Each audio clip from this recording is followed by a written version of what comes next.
them just taking their foot off the pedal. But I found out it's much more, it's worse than that. And that's what we want to talk about today on the Eagle Nation Fan Cave.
Yeah, let's get it. What up, what up, what up, Eagle Nation's fan, and welcome once again to the Fan Cave, where it doesn't matter where you live as long as Eagle pride and Eagle green is what you give.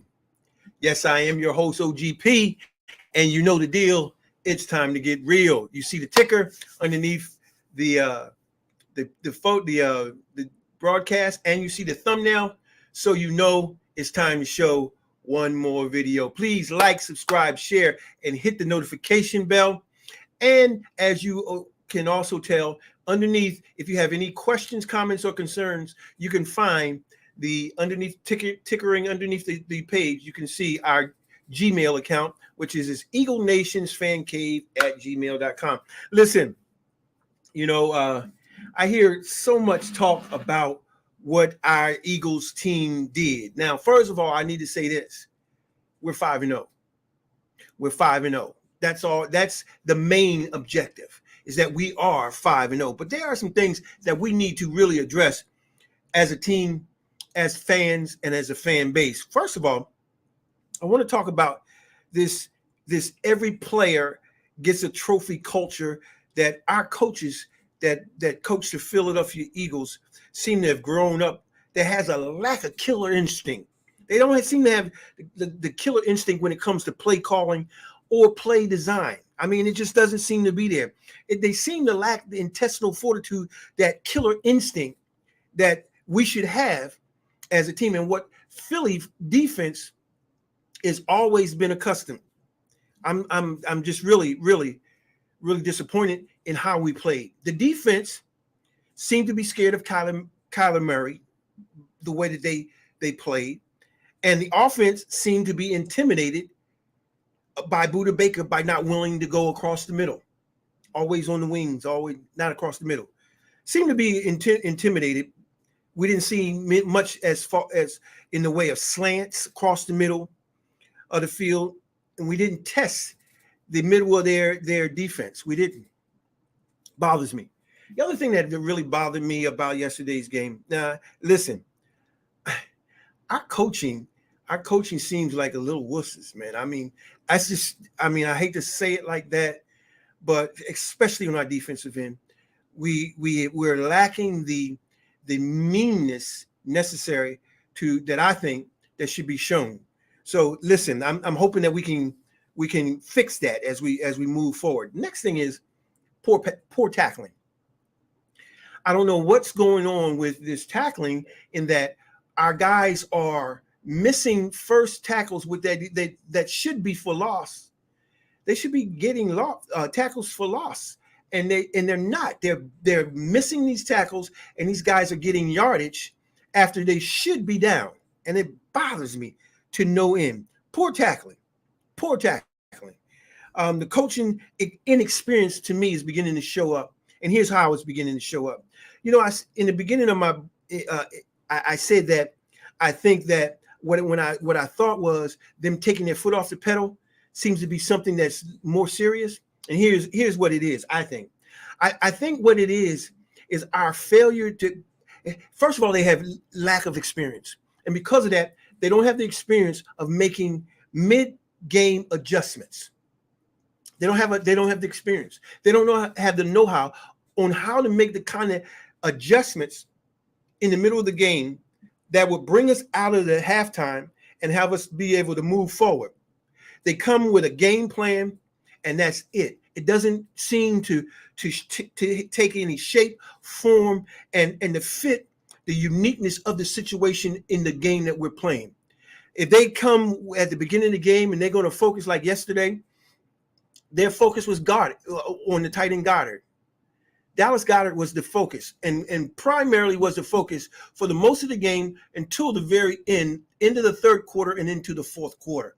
But it seemed like from the beginning to more than half of to maybe the last 7 minutes or so of the third quarter, and on maybe even last 7 minutes of the fourth quarter. I don't know, but it just seemed that they focused on Goddard and never made any adjustments until it was late in the game. Those adjustments should be made during the game and at halftime.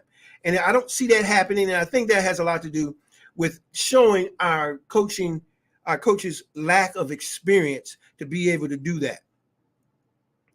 Our play calling seems to be plain and predictable. Plain and predictable play calling. I mean, bubble screens, hitting the tight end out in the flat and doing screens with the tight ends seems to be the reoccurring theme. And or if the main target is going to be AJ Brown, then it's going to be AJ Brown. No adjustments. We can't continue to do that, because if we do, we're not going to continue to further down in the road. It's just not, because teams are going to see that we lack the experience and the know-how of making in the game adjustments or mid-game adjustments. So it's really, really something that we need to really work on. I did see this in the second half. I did see Jalen Hurts start making some changes to some plays. He would check off to some other different plays. And that's because of the poor play selection that was given to him. Jalen Hurts is starting to make adjustments on his own, and that I think is a very, very good thing. The next thing is Jalen Hurts had 3 more yards than Sanders running the ball, 61 to 58. Now, I think that what needs to happen is we need to stop getting Jalen to run the ball, and we need to focus on those times when he's had to run and focus on using other players to run. We can't continue to put our quarterback at jeopardy like that.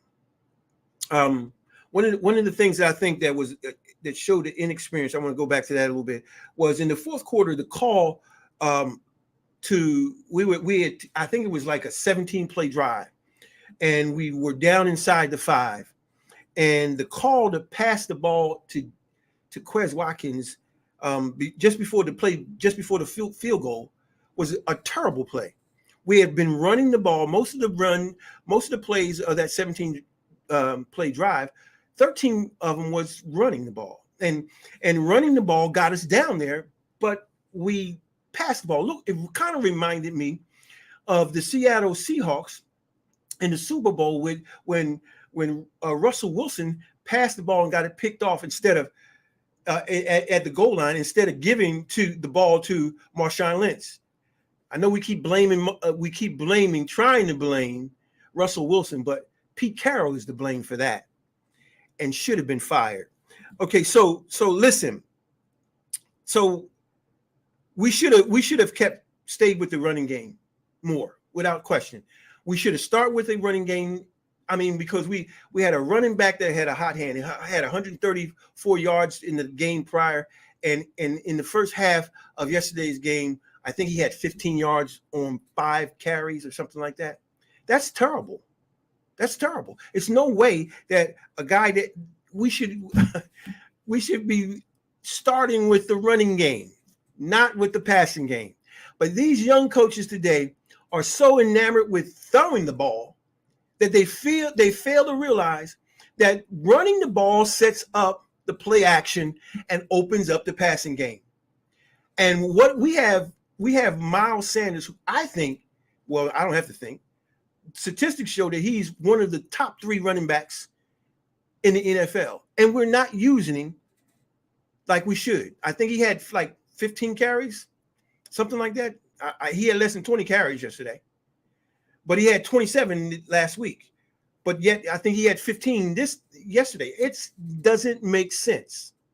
They're so worried about throwing the ball. Yeah, we got AJ Green. Yes, AJ Brown. Yes, we got him. We've also got Zach Pascal. Yes. We've got Dante Smith. Yes.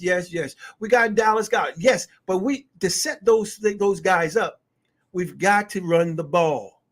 We've got to run the ball. We've got to see Boston Scott. We've got to use the new guy that we just Sermon. We've got to use him. We've got to use these running backs and stop putting our starting quarterback in jeopardy. Now, I didn't like the way I didn't like our defensive play yesterday at all. I thought Gannon was making progress. He looks like he's regressing. At least he regressed yesterday. I'm not sure if they blitz much. I think that we need to concentrate on stopping the run and make teams more one-dimensional.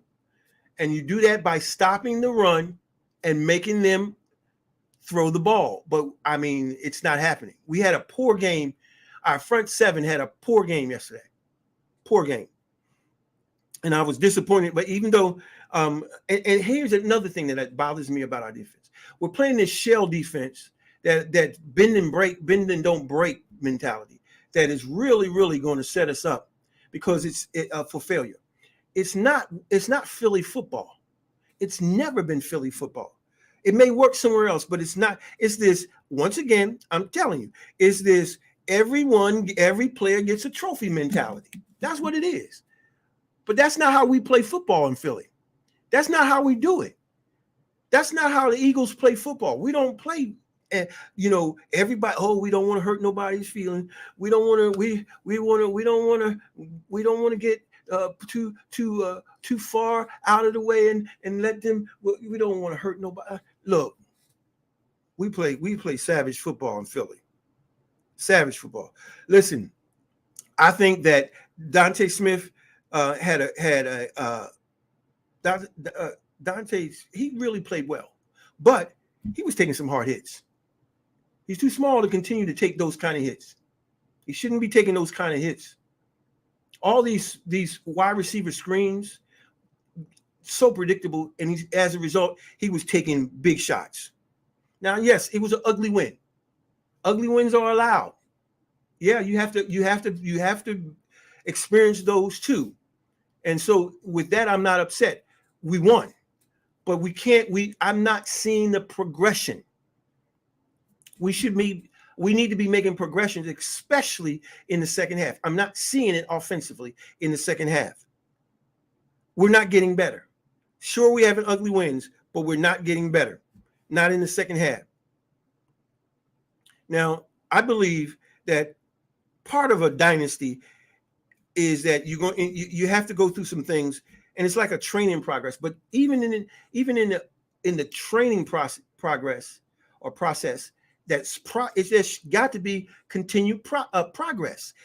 You may be in a training process, but there must be progress. And right this week, we didn't see progress. We didn't see it, and that bothers me. We need to get it together. Dickers, the kicker, did himself good. He did himself well. I think that he will be picked up by some team, but he's not going to be our kicker. But I do think that he fared himself well enough to kick for someone else, especially the Cardinals. So I think I'm glad that he was there in order to kick for our kicker. But Elliott is going to be back. Jake is going to be back next week, hopefully. And this young man played well under pressure. Kicked every field goal and extra point that was set before him. I'm happy for him. But we have got to continue to make some progress. That's what I want to talk about. That's about all I want to talk about. We have the Dallas game coming up, and everybody's looking forward to that. So we're going to come back with some news, views, and previews later on in the week concerning upcoming game this coming Sunday night. So until then, I am out. Peace.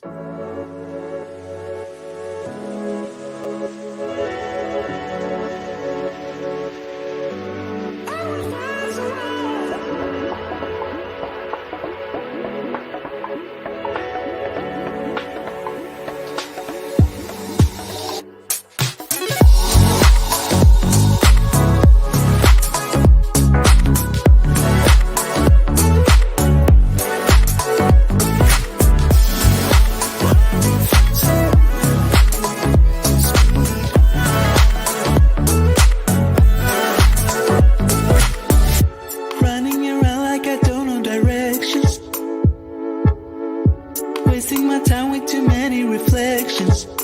Yeah. And since you've been gone, I've been